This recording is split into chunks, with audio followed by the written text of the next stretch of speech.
दोस्तों, अगर आपको लगता था कि गोल्डन बॉय अब स्लो हो गया है, तो एपिसोड 216 ने सबको गलत साबित कर दिया। इस एपिसोड में मोहब्बत भी थी, नफरत भी, बिट्रेयल भी और ऐसे डायलॉग्स भी जो सीधा दिल पर लगे। और सबसे शॉकिंग मोमेंट, जब सेरान ने फरीद को किस करने के बाद वो बात कह दी जिसने फरीद को अंदर से तोड़कर रख दिया। इस एपिसोड को डिटेल्स में जानने से पहले अगर आपने अपने चैनल ग्लोबल ड्रामा रिव्यूज को सब्सक्राइब नहीं किया तो जल्दी से चैनल को सब्सक्राइब और वीडियो को लाइक जरूर कर दें। एपिसोड की शुरुआत होती है आनुक और शामूस से। बाहर लोग जमा होते हैं और माहौल ऑलरेडी टेंस होता है।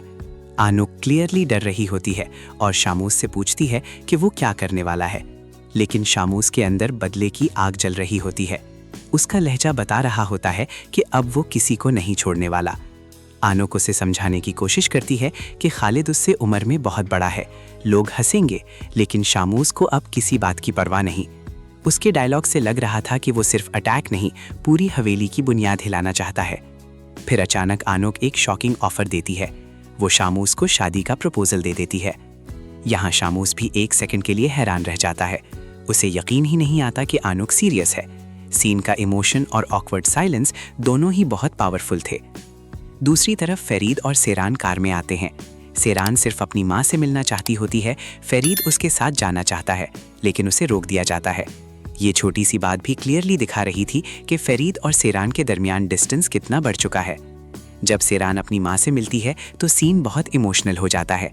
माँ की हालत, उनकी दुआएं और दोनों बहनों का उनके पास बैठना, ये सब मोमेंट्स दिल को टच करते हैं। माँ को शायद अंदाजा हो चुका है कि फैमिली टूट रही है और शायद फिर कभी ये सुकून वाला वक्त वापस ना आए। लेकिन असली एक्सप्लोजन तब होता है जब सेरान और सोना आमने सामने बैठती हैं। यहाँ दोनों बहनों के दरमियान जो कॉन्वर्सेशन होती है उसमें सिर्फ गुस्सा नहीं था, सालों का दर्द था। सेरान सोना को वार्न करती है कि वो आग से खेल रही है। उसे लगता है कि सोना अपनी जिंदगी बर्बाद कर रही है, लेकिन सोना का जवाब सबको शॉक कर देता है। वो कहती है कि अगर जिंदगी बर्बाद होती है तो होने दो, अब उसे किसी का डर नहीं। इस सीन में राइटर्स ने क्लियरली दिखाया कि सोना अब कंप्लीटली रेबल मोड में जा चुकी है। उसे अब कॉन्सिक्वेंसेस की भी परवाह नहीं। और फिर आता है एपिसोड का सबसे हार्ट ब्रेकिंग सीन। सेरान बाहर आती है और फरीद उसका इंतजार कर रहा होता है। फरीद की आंखों में अब भी मोहब्बत होती है। वो सेरान से कहता है कि तुम मुझसे मोहब्बत करती हो और मैं तुम्हारी आंखों में देख सकता हूँ। फरीद का ये डायलॉग जेन्युइनली इमोशनल था, लेकिन उसके बाद सेरान जो करती है उसने व्यूअर्स को शॉक कर दिया। वो फरीद को किस करती है और फिर कहती है कि उसने कुछ फील ही नहीं किया। ये सुनकर फरीद लिटरली टूट जाता है। उसकी आंखों में आंसू, उसका साइलेंट रिएक्शन और उसका शॉक्ड एक्सप्रेशन। ऑनेस्टली ये सीन एपिसोड का स्ट्रॉन्गेस्ट मोमेंट था। सेरान का कहना कि मुझे लगा ये तुम नहीं कोई और है, डायरेक्टली फरीद के दिल पर वार था। यहाँ व्यूअर्स क्लियरली डिवाइड हो गए। कुछ लोगों को लगा सेरान जानबूझकर फरीद को हर्ट कर रही है ताकि वो उससे दूर हो जाए, और कुछ लोगों को लगा कि वो सच में इमोशनली नम हो चुकी है। अब बात करते हैं शामूस के धमाके की। शामूस आनुक को लेकर सीधा खालिद साहब के पास पहुंच जाता है और यहाँ उसने जो डायलॉग्स बोले वो पूरे एपिसोड की जान थे। वो खालिद साहब को इनडायरेक्टली ये फील करवाता है कि उनकी अपनी फैमिली भी उनकी रिस्पेक्ट नहीं करती। शामूस का हर लफ्ज एक साइकोलॉजिकल अटैक था।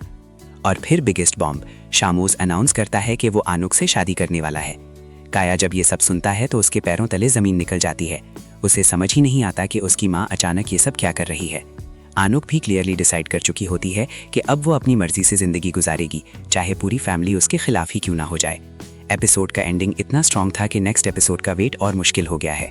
अब सबसे बड़ा सवाल ये है, क्या सेरान वाकई फरीद से नफरत करती है या वो सिर्फ उसे खुद से दूर करना चाहती है? क्या शामूस सच में खालिद साहब की फैमिली को तबाह कर देगा? और सबसे इंपॉर्टेंट, आनुक का ये डिसीजन फैमिली को किस हद तक डिस्ट्रॉय करेगा? दोस्तों, अगर आपको लगता है कि गोल्डन बॉय अब सिर्फ एक लव स्टोरी नहीं बल्कि फुल फैमिली वॉर बन चुका है तो कमेंट जरूर करें। और अगर आप चाहते हैं डेली इमोशनल रिव्यूज इसी स्टाइल में तो चैनल सब्सक्राइब करना बिल्कुल मत भूलिए।